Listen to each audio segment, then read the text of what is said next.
Yeah, welcome everyone to the Strategy Maps, a visualization practice to connect your roadmap by Craig Cockburn. Craig Cockburn is a freelance enterprise agile coach, and his main top topics mostly would be critical thinking, visualizing strategy, visualizing talks, and remote working. He's currently working on his next initiative called unbiasedagile.com. So we can also have a look at it. So without any further delay, I'm just handing over to Craig Cockburn. Welcome, Craig, once again. Thanks for the intro, and thanks to everybody who's joined. We're 33 people, so thank you everybody for your time and joining my talk.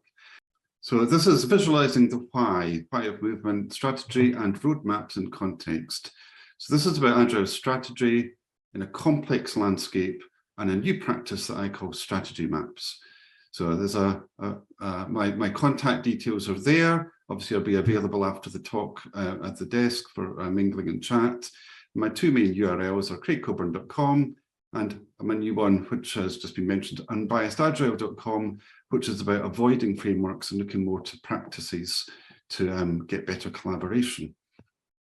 I'm on Twitter. There's a hashtag as well, and I am, in fact, distantly related to Agile. Alistair, one of the co-authors of the Agile Manifesto.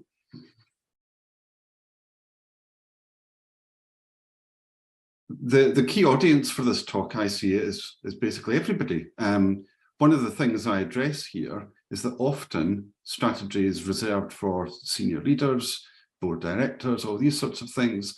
But I say that everybody should have an interest in strategy, just like everybody should have an interest in customers or quality. The more people that are involved, the more insights you get. And so really this is trying to be much more inclusive, open and transparent, and in line with many of the practices in Agile about making stuff visible to get feedback and alignment. And it matters to all of us because we'll see later in this talk what happens when strategy goes wrong. So this is the kind of outline of this talk, the format and flavour of it. I'll introduce some concepts and terms, or explain why it matters, or work through a really complex example that proves this practice works in very complex situations. And then I'll take you through a simple example, the template, some supporting practices, with some key takeaways, and then there's time for questions at the end. Now, this is how I do my talks. This is roughly the format of the talk, and I will fill this in as I go so that you can see where you're at in the talk, what we've covered, and it gives you a chance to consolidate your knowledge as we go. This is my alternative format, which is like a mind map, but you'll see that unfold as it goes to prompt you over what we've covered, what we've learned, and the key topics. So you don't have to remember it all in one go. Appreciating a conference is a lot of content, and I'm trying to assist you here by making it easier to remember. So first of all, the story of where this came from is I was looking at Simon Wardley's mapping techniques, which are linked to strategy, which are very good. I was listening to Roman Pichler, and I hosted him for a talk on roadmaps, and he mentioned strategy, and that was very good. But rather than just talking about the concept, I couldn't quite see for the team I was working with at the time how we could actually get strategic thinking. You know, how do we take a Simon Wardley map and make it real for us so that we know what to do first and next? Or how do we get beyond just talking about strategy to actually get implementable steps? So what this talk does is it tries to kind of take both those things and add to them. So I'm not detracting from those talks at all. It builds on them, but it connects them up. Because to me, this solved the problem of me being able to talk to my team in a way that made sense to them, so that it became actionable strategy. Now, I'll explain a bit about why maps matter, because that's one theme of the talk, and why making things visible matters. This is an ancient battle about 2,500 years ago. And if you look on the right, the traditional project management approach of strengths, weaknesses, opportunities, and threats, versus an actual map, a map that shows what's going on when. And this was, you know, block the sea, which then causes the army to fight on the land. There is a narrow point on the land, therefore that diminishes the strategic advantage. Therefore, their advantage of numbers is then reduced. So you can see what's going on, when it's happening, and why. Whereas on the right-hand side, strengths, weaknesses, opportunities, threat, so what? Where do you start? It's just a list, right? So, and if you think about corporate strategy, it'd be, well, let's be the leading army, or let's win 3 battles this year, or this. It's like, it's a list. We need to get away from lists to actionable plans. And this is what Simon Wardley uses in his talk to explain why maps matter in visualizations. Now, just because I'm from Scotland, I've got a Scottish example, which is particularly relevant because in the Battle of Bannockburn in the 14th century, the Scottish army defeated an English army that was more than double their size. And they did so using an effective strategy. Now, that strategy is in 6 points there, but it's like, that's what they did, that's why they did it, and that's the order that they did it in. And it incorporated the battle landscape and situational tactics. But importantly as well, this battle was only 2 days long and was a decisive victory. So let's get away from just thinking the strategy is just for big multi-year things. A strategy can be just for 2 days, be decisive, and have effects that ripple down centuries later, not just years or decades. The Agile Manifesto was written in 2 days, and it's affected the whole world, right? So strategy is not just for big things. Strategy is for anything that you want to really make a meaningful difference, and you need to think carefully about how you approach the problem. So this is me covered the intro, and that's some key topics in the intro. This is me and how to talk injuries, and this is some things that I've just covered. So you get this develop as we go through the talk. So first of all, why is strategy a problem? First of all, we don't always use the same words to mean the same things. Organizational jargon, agile jargon, organizations just invent their own meanings for things, and it means different things to different people. So in this talk, these are the keywords I use, and this is what they mean. And hopefully that's not too different from what you think they mean, but sometimes I see disagreements on what's an outcome, whatever. So that's my definition. The strategy is a context-specific plan to deliver outcomes. And the delivery of outcomes supports you in realizing the vision, the direction you're aiming towards. And yeah, you can have different ways of realizing that through tactics. But if you have a vision, you know where you should head towards, therefore what outcomes then support that. Now, traditional other definitions you might hear, I won't use them so much here, but in the broader Agile world, we sometimes talk about key results and whatever else like that. So there's some related terms here for definition. Of course, you'll get the slides afterwards. So if you feel a bit overburdened by content, don't worry. The slides are relatively standalone. I'm available for questions afterwards. But I tried to make it so that there's a lot of info in the slides so you don't get stuck with jargon. Now, Peter Drucker, well, this is a quote, isn't it? Culture eats strategy for breakfast. Let's start with debunking a few common myths. First of all, he didn't say that. There is no evidence at all Peter Drucker said that, but he's often attributed at it because we're guilty of just cut and paste. I heard it on a chat, I saw it on LinkedIn, I heard it at a talk, oh, therefore it must be true, right? And often we're just guilty of just reciting what other people say without going back to the source. So there's the data, check the links. Peter Drucker did not say it, but actually more importantly, what I think is that actually they're not competing, they're complementary. Have both, right? Your culture helps your strategy. I mean, if you don't have a good culture, your strategy will be difficult to implement. But if you have a great culture and no strategy, well, where are you going to go, right? So think about both. And this is what I say is like, just copying what other people do without context, implementing a framework, it's maybe not the right framework. You need to understand the situation and the problem that you are trying to solve. And see in this picture, there's a bridge that looks like it's in the sea. Well, actually, that's a very useful bridge, even though it looks rather ridiculous, because this picture was taken at high tide. Now, when it's not high tide, there's a beach on the other side, there's a car park on this side, and there is a river flows underneath that bridge. So the bridge helps you to get from the car park to the lovely beach.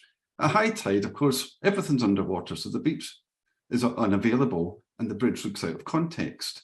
But in context, that bridge is very useful. This is the wrong context for it because it's high tide. But this is an example of when we use what looks useful in the wrong context can turn out to be useless. And here we have something that looks useless, but actually turns out to be useful. So this is why we need to think carefully about things. Is this the right thing for this situation and not just a big template that we're trying to copy? Now, strategic failures, a few classic examples here. I'm sure the list is really long. I just picked 4. But these 4, are important because we still have cameras, but Kodak's not really around anymore. We still watch films, but Blockbuster's not really around anymore. We still buy phones. Nokia's still around. It's still a pretty big company, but it's a fraction of what it used to be. And we still buy toys. So these are 4 companies that have effectively gone bust or significantly reduced or been disrupted, even though the business they operate in is still a big thing. So it's not like we're talking about the manufacturers of fax machines. That's not really been a thing. We're talking about multi-million-pound markets where people got disrupted out of them because they had poor strategies. And I just had a comment in the COVID era that Nokia used to make respirators. And that's an example of a business that has pivoted massively over the amount of time it's been around. But still, they got caught out and they focused really much on mobile phones and didn't really see what was coming. Now, I'll also talk about Brexit. For those of you who don't know what that is, it was a thing in 2016 and was the process for Britain leaving the EU. Now, that had never happened before. Nobody had ever left. And it was a complex mess. And nobody really knew what was happening next. The public voted for something that wasn't specified. There's legal challenges left, right and centre. It effectively rewrote part of the British unwritten constitution. It was a total mess. So I will use this example of that mess to show even in a mess, you can actually make sense of it. Now, some data, you can refer to these sites to look it up, but 97% of 10,000 executives said strategy was the most critical thing. And yet the reality says otherwise, right? So this is from the Agile Business Agility Report in 2018. And what it says is that it's the biggest challenge. Now, there's unclear and changing vision, which I touched on earlier, and about leadership. So key themes here. Now, that was 4 years ago. Let's just wind through to 3 years ago. Oh, it's exactly the same, right? Nothing changed there in a year, same quote, same problems. 2020, well, they rephrased it, still the same problems. And we're seeing this all over the place, that a lack of good strategy and leadership is one of the key reasons that Agile transformations don't really work very well. A leader sets the tone for the entire organization. We talk about servant leadership, but actually being the leader, acting like the leader, being like David Marquet, all these people out there, leadership's really critical, right? And the styles and behaviors are more consistent with legacy culture. I did write this up as a fuller article where you can look at other data that I've gathered, like from the State of Agile report and others, but really is bringing out the theme of a lot of it is about poor strategy or lack of leadership. So that's me looking at the problem and some corporate failures and seeing what's going on in the past and why strategy really matters. Now, strategy in Agile, this is a PI planning board that I did a few years ago. I mean, look at the number of tickets. It's just like, where do you start? It's just complex, right? Now, talk about Scaled Agile Framework briefly, and I mention it because as a framework, and look at all the documentation and look at all the courses, and look at the fact in particular that SAFE really aims itself as being a top to bottom full organizational thing, right from executives at multi-layers and multi-levels of the organization. Yet SAFE quotes this and states the same problem I've just done, is that executives talk at cross purposes. And there's not really good alignment. But I say even SAFE that deals with this whole organizational transformation strategy, its wording on it is quite light. So even SAFE doesn't go into this in much detail. It just says, yeah, we want to be able to change quickly. Well, isn't that just Agile, right? It's not really strategy. That's just what Agile is talking about. And as well, Safe talks about alignment and transparency, so I'm kind of building on those themes as well. Strategic agility is the ability to change and implement new strategies. I mean, that feels like a recursive definition. But nonetheless, here's a diagram, and I'm sure that's got all the answers. That's what Safe says. Look, we've kind of bent the journey a little bit. That's not really helping. It's just a picture. It doesn't tell you what to do or how to do it, and you can check out the links yourself. So just bringing in, as mentioned earlier, talking about Roman Pichler, and he talked about strategy. This is what he talks about, and this starts to connect things up. So I mentioned about vision earlier, where you're trying to get to, your ultimate end state. The product strategy supports that. Therefore, with that strategy, you can then understand then what goes into your roadmap that then supports the strategy. And therefore, with that roadmap, which is your near-term goals, maybe like 6 to 9 months, key things that you're delivering, you then develop the product backlog in support of the near-term things in the roadmap. So there's a sense of lining things up here. Yeah, so then you get a connected organization. That's great, but it's still missing the detail. So now I'll just dip over to Simon Wardley for a bit to introduce you to that. And he talks about the strategy cycle. Now, this cycle starts here at the game, which is why bother at all? You know, so this is like, if I'm playing chess, right? Just think about chess. Why play chess? You know, you might enjoy it, you might be competitive, you might meet friends. Why bother at all? Right? That's the why of purpose. Why are we doing this thing at all?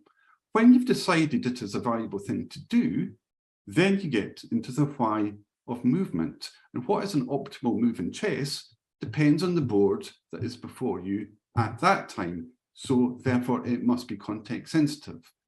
So this is looking at the landscape, the climate, and then using doctrine and then leadership. So landscape is generally things that don't change much. You just have to accept them. Climate is things that do change. I'll give you some examples in a minute. And doctrine is good practices that you can then layer on top of what's going on to then use leadership to decide and be visible in what you're doing. This is what Simon Wardley calls the strategy cycle, and it's closely related to Sun Tzu, The Art of War, Chinese manual, and also John Boyd's OODA loop, Observe, Orient, Decide, Act. John Boyd was a US Air Force pilot just after the Second World War and wrote about strategy and said, basically, the people that can come work through this cycle the quickest in an aerial battle are then going to be in a better position to then be able to attack their enemy and likely to be more successful. There are supporting practices, there's a big list here, that can help you to align that to what you should be doing at particular times. So that's there for your reference. A bit more relatable to Agile stuff about user needs and context and map. But that's largely there for your reference after the talk to show how this map can relate to Agile activities. There's a lot more on Simon Wardley's site. But what is often missing is to tell the story and to bring the people on the journey so they are committed and they are involved and they are interested and they see the bigger picture. But often what is missing in strategies that I've seen, I've worked in a lot of big organizations, the strategies just become to-do lists. We're doing this, we're doing this, and we're doing this. We hold these values, whatever it is. It's just a to-do list. And when I use this talk and make it longer and ask people in polls, do you have a strategy? How often is it updated? And does it really matter?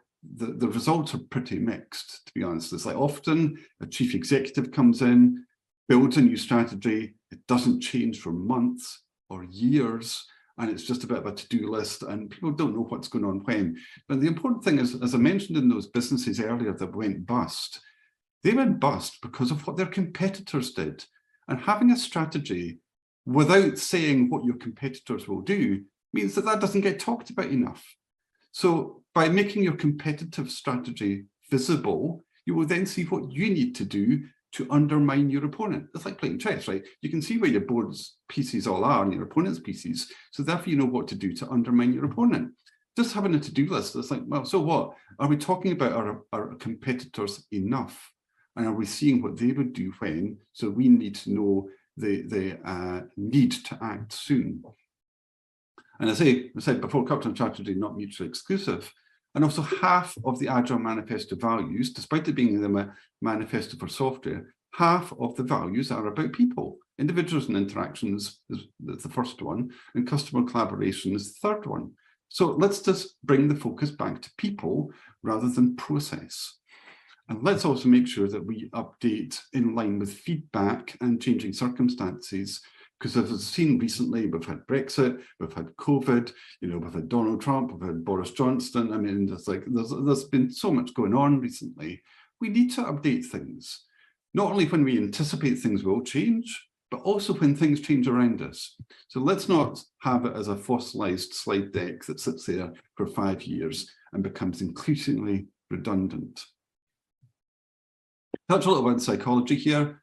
This is from Ian McLaren-Warris, who won an award for excellence in business psychology.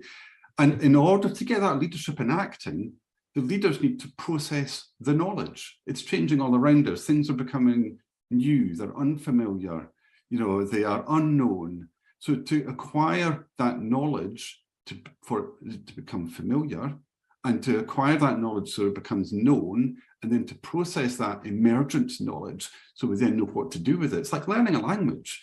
You need to get good enough at processing and assimilating the knowledge to order to know, then to act. So, we have to accept that humans are like this. We have to be able to incorporate and synthesize lots of different evolving bits of knowledge. And this is the landscape that we work in. So in order to act, we need to have processed enough information, or to include enough complexity, and to accept that people are at different stages in their learning journeys in order to know what to do in a complex landscape. So now let's work through Brexit and see what happened. Now, we went back to the strategy cycle. This is like saying, well, perhaps people had motives for why Brexit or why they weren't supporting Brexit. Let's understand a bit of the context. Yeah, that's some suggested context there. But then the landscape there was, there was competing groups that were always going to be competing. There were fractured groups that was always going to be fractured. There was no clear majority in Parliament. These are just things that just had to work with. So this is like the courage to accept the things that you cannot change and the wisdom to accept the things that you can. This is, don't try changing the things you can't change. But some people were able to say, well, what can we change? Right. So what was going on is the clock was running down. We're running out of legislative time. The government expelled people from the party and lost its majority. There was court action from the Supreme Court, which changed what the government could do. These were dynamic, right? And these are the things that could change. And also propaganda and misinformation were on the go. So this was affecting what could then happen next. Now, somebody tried to draw this out as a bit of a flowchart. But this is what led me to be inspired that this actually works. Now, I'm not going to bore you with the tedious political detail here. There's just too much. But you can see from the plate of spaghetti before you, there is a lot going on. But importantly, the key things here, top, the red, yellow, green indicates kind of where it's going in line with different types of outcome. And at the bottom, the processing tells you the relative likelihoods. Now, this is just one person put it together using feedback, publishing it, getting feedback, and built this. And it proved to be amazingly accurate. So here is a map going from April to autumn. There's only like 3-4 months, right? Because things are changing so quickly. Things are changing on a daily basis or a weekly basis. It was changing massively, and nobody knew what was happening. And everybody was just wanting their thing without saying why or how, or is that realistic, or is it just a fringe opinion? This brought it to life to say, this is what's going to happen next and why. And this is what your opponents will do next and why. And through that, it proved to be a reliable source of information. So what I just did is turn that map on its side, so it became a timeline. And then I looked at the outcomes. And then I started to score those outcomes in terms of, well, if you wanted this one, what would that mean that you would need to do? And then say, well, let's now start with that, work backwards. So what now are the preceding steps? What are the preceding steps for your opponents? What might they do next?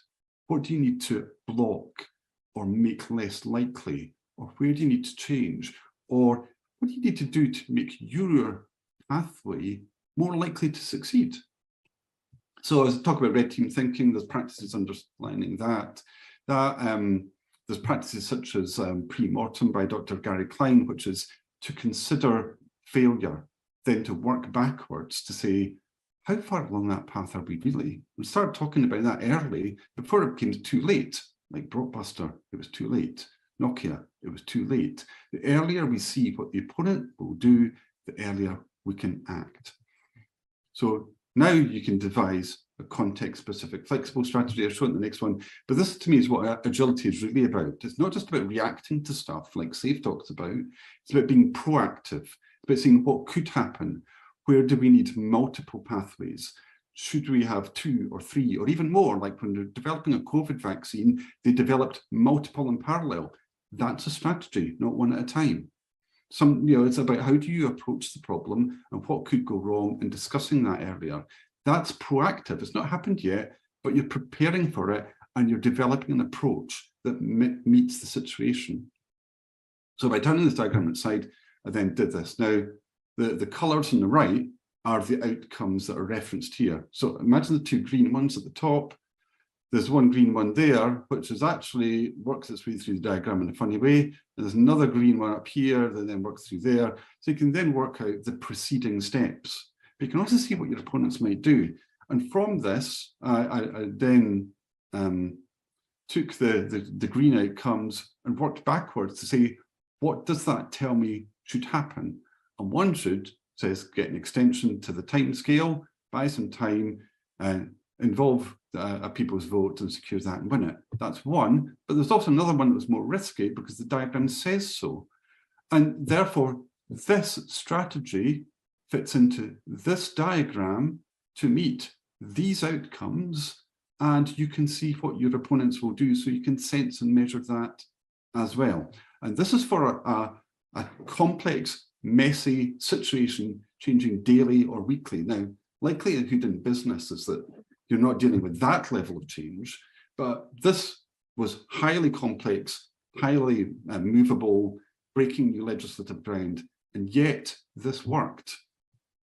Because you're seeing later the evidence, right? So really, the points in this diagram start going towards the outcomes. You look what you're doing, you see what your opponents are doing, you see roughly if that likely or not, and what do you do to shift the odds. Now, of course, you must update this. It is not a fixed event. You must update it when something has changed, or you reach a point where we need to reflect and adapt because we're now at a different point. So this is about constant sensing and adapting and making it visual so everybody can then contribute feedback, be involved, add their wisdom, and you get collective buy-in, and also the wisdom of everybody in the room, rather than just the select few with a select opinion, given their select opinions and a very narrow focus, right? Which is often what happens with strategy. It's people in their 50s, with a particular background coming up with strategy, rather than encompassing the wisdom of the whole organization. This worked. So these were published in real time on Twitter. You can go back and see them. And Series 2 said there would be a delay. That actually happened. Series 3 foresaw a general election. That's what actually happened. And Series 4 showed the deal we would get. And that's what actually happened. And you can see the data. So despite you tune in the news and you just get loads and loads of people with conflicting opinions, wanting this and wanting that, and not articulating anything, this did the analysis. And through this analysis, you could work out what was likely to happen. Therefore, if that wasn't what you wanted, you could then do something different. The press in the UK just ignored this largely, but it was massively covered by the foreign media, and it demonstrates the value of critical analysis and it working in a complex decision-making and basing our decision-making as much as possible on facts rather than opinions. And doing uncovering convenient truths, but this is what matters. This is the real world. It's not just about what people want, it's about the realism of achieving it based on competing aims. So that's the recap of this particular section, showing the inspiration for strategy maps. And then I took that to make a template from it you can use yourselves. So I'll take that on and show you this in a minute. So applying this approach, that's the template I then came up with. Now, if you're using this yourself, you take away a lot of this text here. It's just there as a placeholder to show you. But how this works is it drew on that previous flowchart where it's time to the left to the right, and it was about what you're trying to achieve. So there's the outcomes you're trying to achieve. You've made them visible.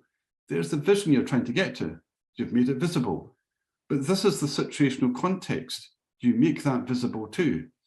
Now, the key thing here is you're also making what your competitor's vision is and what they are trying to achieve, so you make that visible as well.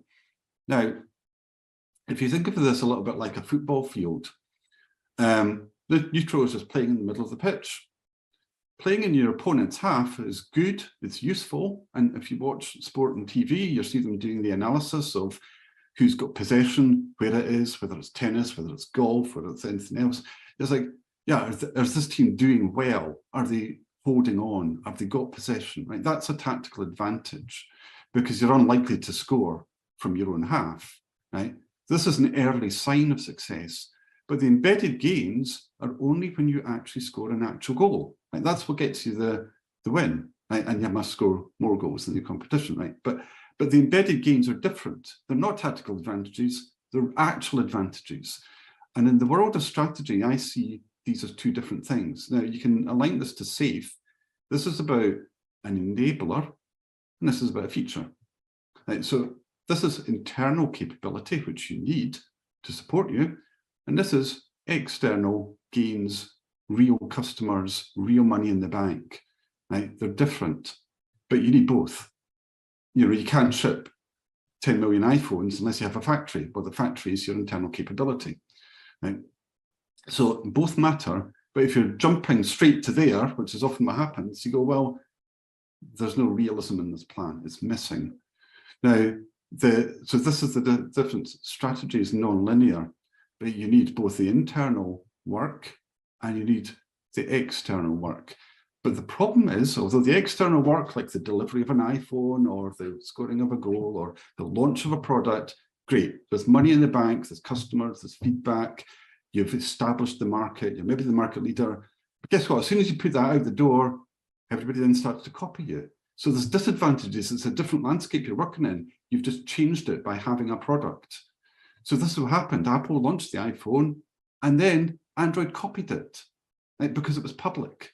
And this is why strategy is non-linear. There's internal stuff that you need, and there's external stuff which is valuable, but then it's prone to being copied. And again, this is true for your competitors too. So if they launch something, you can copy them. And how this works is usually you start in the bottom left-hand corner in the now, in a position of disadvantage, which you've made clear, to work to embedded outcomes up here in the future that support your favourable outcomes in your vision. So generally the trend in this diagram is from bottom left to top right, but it's non-linear, right? So I'll show you a quick example from real life. I was in an organization, they wanted to be agile. They had some old job roles like project manager and stuff and whatever else, you know, all the old stuff that they had with waterfall.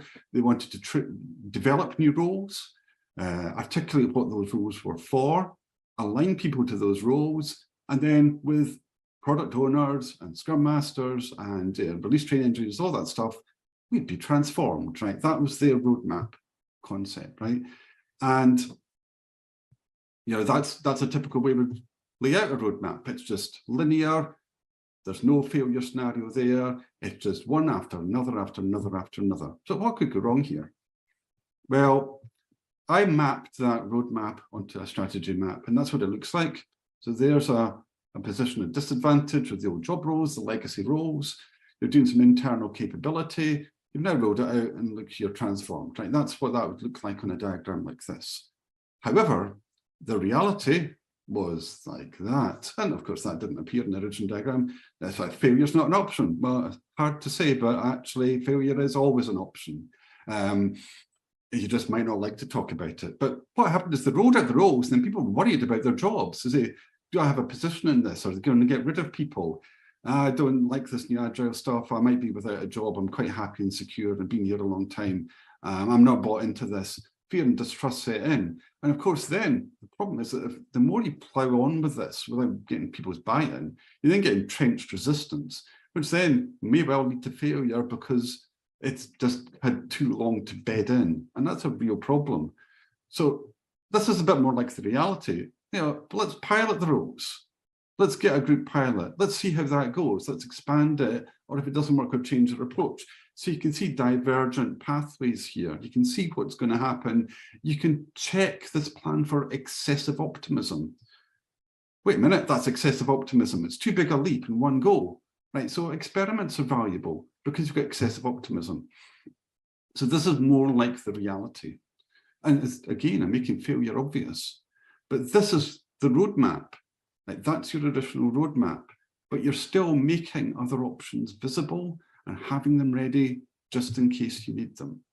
Because there's your plan B, just in case you need it. You might need to prepare that plan B early. If, like Brexit, there's maybe like a low probability of success at the first attempt. So when you get your plan B, or if you get a plan B, is dependent on the riskiness of the situation you're dealing with. So this is the strategy, the roadmap, and the plan B all in one place. Now, obviously, you can have a bigger diagram, you can have smaller things on the diagram. This is just a really simple example to show you how it works. But it's like, it makes everything visible. I've got the trying to do agile transformation on the left, where you're at, you know, what the outcomes are. Are you constantly in line with that? Are you constantly supporting this? And, you know, let's talk about failure. If you fail, your great people might leave and work for your competition. You clearly don't want that to happen. So what are you doing to stop it? Right. So you don't want your competitors to benefit from your failure. Make it visible. Get everybody's buy-in, get alignment. So there's lots of supporting practices that will help you. And I've listed them here. There's lots of other references to go to. You know, I can't cover all of them in a talk of this length, but there are many ways that you could develop this approach. I've just listed a few of them here. But really, a good understanding of the present problem really matters, because unless you know where you're at, the solutions that you say might not be relevant. If I was going to go to India, it would matter if I was starting from Edinburgh or if I was starting from India, right? And Cynefin, you know, talking this briefly about managing complex situations. So here, this is the land of the more complex it is, the more parallelism you are likely to need, because Scrum just tends to work in this green space up here, between complicated and complex. More complex it is, the more parallelism is valid and the more quicker sensor networks you need. Whereas if it's complicated, it's more predictable. If it's clear, it's very predictable. So it's not like saying Agile is always complex. The whole Agile space incorporates a whole load of different work. So it's the nature of each type of situation you encounter that defines how you approach and plan for it. Highly complex may need different options. Complicated may need fewer options and some experts. And clear might just be, well, we don't need any options because we know what we're doing. So you can indicate on the map your understanding of how complex you think that part of the map is, which then guides whether you've got enough optionality in your map diagram. If you Google started out, you might come across an earlier talk. This is by the professor at Harvard. It's been a thing for a while. This was done about 20 years ago before Agile, and it's quite oriented towards the thinking then. It's largely about, you know, balanced scorecard and stuff. But this has been a thing for a while. But this is just in case you come across it, and that's the reference from Harvard Business Review. So it's deemed to be important for a long time. And loads of people have worked on this, and I'm trying to use Agile thinking, transparency, and openness to get better collaboration rather than just telling people what to do. Touch on red team thinking a little bit. This is a set of practices originally from the military that's now being increasingly used in business. There's a mention of it here in Mike Cohen's blog from 2 years ago. And what they do is a thing called string of pearls, and that's bringing out assumptions, challenging them, and looking at second or third order dependencies, so that if we do this, what might then arise? What might then evolve? Because particularly in the military, if you make a mistake, it's very difficult to take back.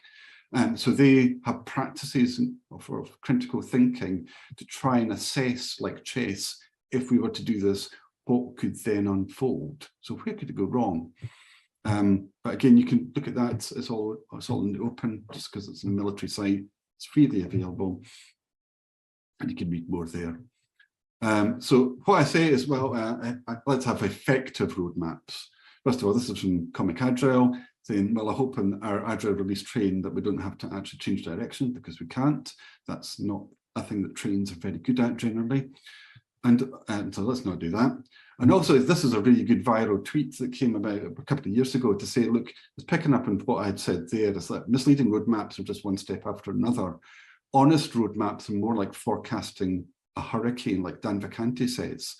It shows uncertainty. It shows that things become increasingly unpredictable the further ahead you go. It shows about planning to a realistic horizon, like a hurricane. There's people forecasting hurricanes that've got PhDs and doctorates and professorships, but they still only forecast hurricanes a few days or a week in advance, because further doesn't add value. It's too uncertain. So planning to an appropriate horizon, and then have a strategic roadmap. Like my diagram, this came after my talk, and he just says there's options. What I do is rank the options so you can see, are you improving or not? So we're talking about similar things here. I first gave this talk in 2019. He's better at graphics than I, so his social media reach is a bit bigger because it's a bit catchier. But we're saying the same thing. This is a more realistic view of the world. This isn't. This is just dishonest, right? And 6,000 likes, and that was a couple of years ago. It's probably gone up since then. So this is what I've done about showing you the proposal. And I now just do a bit of a recap, because I realise I've taught you quite a lot here and covered quite a lot of ground. I'll just bring in Wardley maps again, because I mentioned that at the start, to say, if you have a Wardley map, what they do is visualise movement, often in relation to value stream, and often in relation to technical maturity patterns, like new products, then it becomes a commodity and a utility and so on. So the product life cycle. They visualize that, and that's very useful to understand what to do. So then if you know what to do, you can then put it on to one of my maps to then say in what order and why, and what might the competitors do. So this is a very complementary practice to Wardley maps, and it works well and takes them further. I'd say Wardley maps are often about technicality and products, and I'm talking in a more general sense about organizations. As you see, this is a visualization practice, like a Kanban board, like an impact map, simply a visualization practice to bring out the right conversations. And as this diagram, I sort of see that there's three parts to Agile. There's the leadership part, we don't often talk about enough. There's actual agility, which is thinking ahead and responding. And there's lean, which is just about improving stuff. That's just about eliminating waste. There's three aspects here to Agile. And we often just talk about the bottom two, and we kind of neglect leadership, because we see from State of Agile surveys that it's a continuing problem. But also visualize the circle as being, it's all underpinned by people. If you don't have people on the journey, if you don't involve the customer, if you don't involve your employees, they become disenchanted and they leave. So let's not just talk about the process, agility or lean. Let's talk about the people and involve them too. Invite them in rather than force them. Involve them rather than tell them. All these things matter. So it's kind of like a four-way thing to be effective. Some supporting steps to do here. I mean, this is in the slide deck, you can take that away. But again, key things is there's probably more to it than this, but this is just some that I picked out about visibility, openness, avoiding to-do lists and so on, and constant reflection. But just to kind of sum up and help you with some takeaways, to kind of bring together the benefits of this approach over to-do lists and PowerPoints and PDFs and static lists, there's 12 things that I noted that are visible in my map that are probably not visible in the strategies you've currently got. Why are you doing it? What problem are you trying to solve? Are you on track or are you going off track? Okay, I was kind of helping with that too. What your tactics are for getting there and why. The use of multiple routes, which roadmaps often don't show. Avoiding pitfalls, which most people don't talk about. The state of complexity, therefore what part of Cynefin is most relevant for you, what your opponents might do, I mean, there's just like a long list here. I just say that maybe not all 12 are relevant to you, but even if one's relevant, I've helped you, right? And that's the main thing. So that's kind of recap there. I mentioned here briefly crossing over by feeling stones. That's a Simon Wardley talk about this incremental crossing by assessing where you're going, evaluating, then deciding the next step rather than it all being predictable. Hopefully I've covered all of this. So now just kind of the last stages, a couple of books to suggest, a couple of links to follow. I've written and blogged about this a little bit more. I've done this talk a few times now. I built up a bit of a blog on it. There's other things to read that are in the space, like Cynefin, and Declaration of Independence was by Alistair Cockburn, Heart of Agile by Alistair Cockburn. They're not frameworks. And what I'm trying to do is move people away from frameworks, because frameworks often constrain your thinking. And basically that's time up, and thank you. And any questions and any feedback. And while I do the questions and feedback, there's the talk. So all you have to do is look at this to prompt you as to what you would like to ask me about. Thanks, Greg. I think it was a nice session. I think all the participants now know how to do it effectively.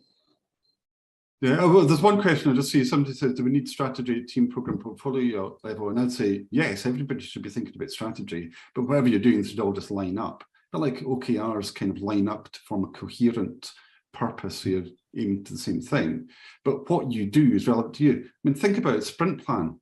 That's a strategy for the successful execution of a sprint. Think of it as your 2-week strategy for successfully delivering the sprint goal. Right. So of course you need different strategies, but they need to be coherent. They need to not conflict with one another, and they need to be aligned to the bigger picture and the vision. Thanks once again, Greg. Thanks all the participants.